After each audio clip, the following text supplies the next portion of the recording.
La tension monte d'un cran entre l'Azerbaïdjan et l'Arménie. Au cœur du conflit, les séparatistes du Nagorno-Karabakh, soutenus par Erevan, face aux forces azerbaïdjanaises. Réaction immédiate de la présidence après que des combats meurtriers ont éclaté.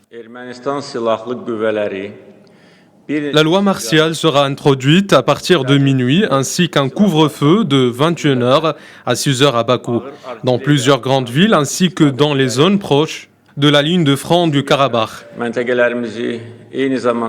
Les belligérants ont fait état de victimes militaires et civiles.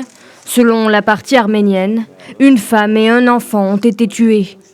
Le président turc Recep Tayyip Erdogan a promis dimanche un soutien total à l'Azerbaïdjan et a appelé l'Arménie à cesser son agression.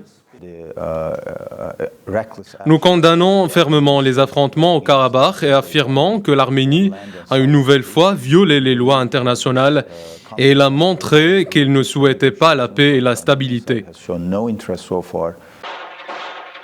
Près de 30 ans plus tard, l'histoire se répète.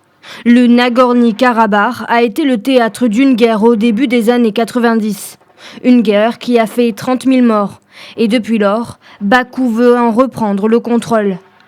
Des pourparlers de paix sont dans l'impasse depuis des années.